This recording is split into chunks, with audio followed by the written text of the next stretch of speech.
Kenshin1913 along with Mom. And this is another Cooking with Kenshin1913. And today we're going to be making some quick sauce, which is what?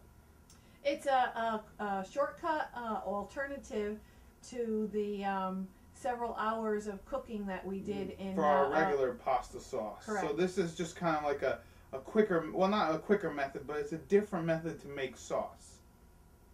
Okay, first off, we're going to show you some of the ingredients that we need. We have about 2 tablespoons of chopped garlic. You can use the garlic that you buy in a jar. I use the one occasionally that's in water. Or you can actually cut up fresh garlics. This is a pound of chopped meat. A 28-ounce can of tomato puree. A can of Hunt's or tomato paste, any kind of tomato paste. Olive oil, black pepper, and basil. Yeah. Those are the only things that you need. One alternative is with the chopped meat, you could also add some ground sausage. So you would take it out of the casing and you would do about a ½ pound of the ground sausage along with the chopped meat. But we're just going to do chopped meat today. Okay. So let's get going. Okay. Let us actually throw in the first thing we want to do this sauce. This is basically kind of a sauce that we use when we're going to be making like baked macaroni or baked ziti. So that's about 3 tablespoons of olive oil. Just enough to coat the bottom of your pan. Yes. This sauce also is used if you're coming home at night, you don't know what to make, and you want to make some kind of a pasta sauce. You could make this and it'll be ready in 40 minutes. Yeah, it's not too long. You don't really have to cook it for too long. So we're going to let the oil warm up, and I just want to mention to people that I'm trying a new white balance for this episode. We're going to see, like, as I've noticed some of the episodes have gotten a little, they're kind of like yellowy. Okay. So I'm going to try to see if I can fix that with the white balance thing that I have on my camera. So what we want to do is throw in the garlic. Now this is very, very important. You do not want to burn the garlic, because if you burn the garlic, you might as well just start all over. That's correct. Because you cannot get burnt garlic. You can't get that flavor out, no matter what you do. So make sure to not burn the garlic. So what we want to do is kind of like put this garlic in there, season it a little bit, you know, with the olive oil, cook it, and then we're gonna add the chopped meat. Okay, now so you see how it is. Yeah, it's just enough good. To you'll smell the aroma. You'll smell what the rock is cooking, totally. And you'll know that it's infused into the olive oil. So now we're gonna take our pound of chopped meat. Now, if you want, you could use sausage, like you said. You can use ground whatever, turkey, pork, beef, which is what we're using. And you know what? If you're a vegetarian, well then... You could actually put carrots, peppers, onions in it if you choose to. Yeah. So what did you just do there? Did you just lower the heat a little bit? I lowered the heat so that the garlic won't... Yes, because again, garlic burning is bad. Very, very bad. So this is very, very easy, as you can see. Yeah, this is super easy. You can just buy a pound of chopped meat and then like just do this. It literally will take you an hour if you really want it to last an hour. Sometimes I like to be a little lazy. You missed a little bit over there.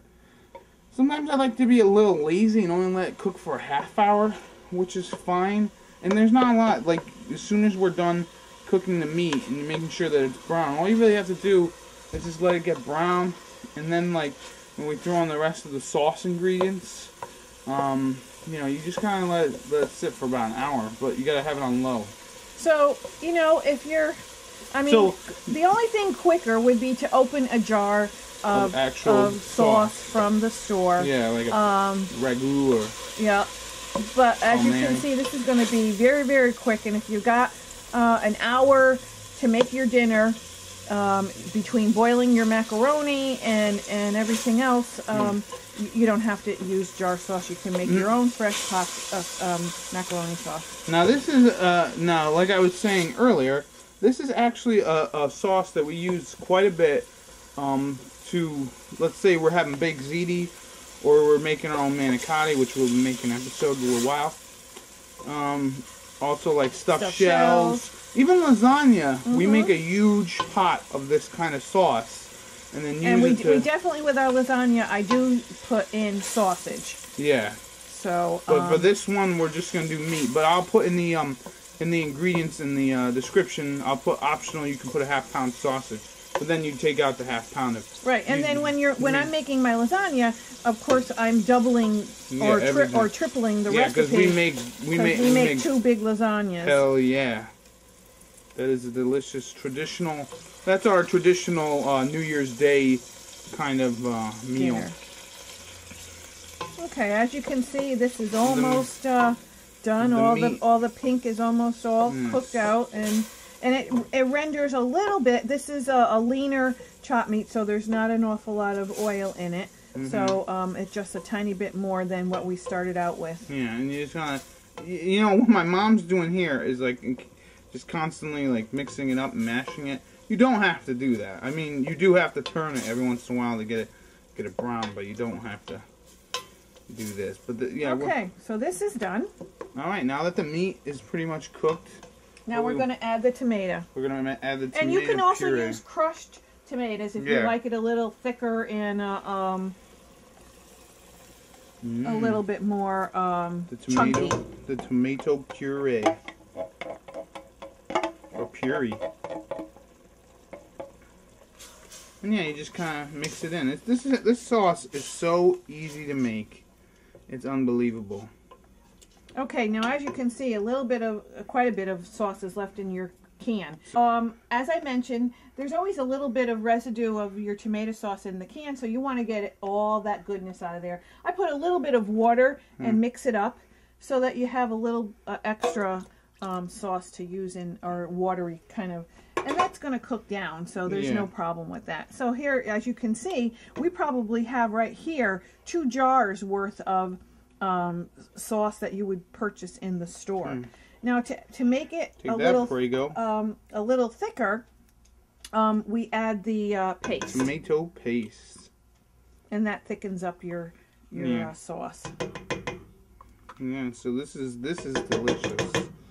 Like, this is like, oh man, this is really good. Like if I don't have a lot of time to make regular sauce, I totally make this and just eat, man. This is great. This kind of sauce, everyone has their specialty of what kind of low, right? I have it on low. They all have their specialty of what kind of pasta they like to eat with what. Like one of my favorite pastas is penne, so it looks like a pen. With this particular sauce, I like to do the shells because all that chopped meat kind of gets stuck inside the inside of the shell, and you just get the nice flavor. So you want to mix around the paste and kind of get it in there and incorporate it, and you know, it'll eventually make the sauce a lot thicker. And if you don't want it as thick, add a little bit more water. Yeah, just add a little water. It's easy. It's always easy to thin out your sauce or whatever you're making. It's a lot less. I mean, it's a lot harder to make it thicker again. You would have to cook it down a little bit more. Yeah. So we got this going. Now what's the next step? Okay, so this is incorporated, and what I'm going to do next is I'm going to add some black pepper. And to taste, I'm going to say about maybe a teaspoon, half a teaspoon. No, probably about a teaspoon. So a teaspoon of black pepper. And you just mix that in. And if you remember from when I made the traditional sauce, I always put basil in, and I'm going to be using dried basil right now. And if you have fresh basil, you could add the fresh basil. So what I'm going to do is probably about a tablespoon of the basil. Not parsley. Not parsley, not oregano. Yeah, oregano is for when you're making pizza sauce. Pizza sauce. Right now we're making pasta sauce or quick sauce. And as I said, if you have fresh basil, those of you who are watching who are lucky enough to have your nice fresh herbs all year, you can add. Or watching this in the future. Mm-hmm. Yeah, you can add fresh basil. So that's basically it right here. That's it. Now you're just gonna keep it on low for about an hour. And I'm gonna put my little screen. splatter screen on top, Mhm. and then I'll come back every so often, give it a stir. As you can see, it's already starting to pop, pop, pop. So we'll be back in about an hour when this is all done. Here we are back. It's been about 45 minutes, Yes. and our quick sauce is totally done. See how nice that looks? Now you can totally use this for anything. Yep. And I'm going to put a little bit in here. I'm gonna put a little bit in our bowl because we don't have any pasta ready at the moment. Go figure. So we're just gonna put it in, and it's gonna be like a nice dipping sauce with our bread. Okay, so we have our quick sauce here, as you can see. I don't want to spill it. Whatever. It's sauce. It's red tomato sauce. So again, we don't have any pasta, so I'm just gonna go dipping. Now the rule is never double dip, but we're family. I really like the meat in this, baby. Very good. Now, never do this if you're at a party. Double dip. No, get a whole totally new thing. That's Pete's dish, so he can do whatever he wants. Yeah. So this has been Pete, or Kenshin1913, along with Mom. and we'll see you in the next Cooking with Kenshin1913. Enjoy and happy eating.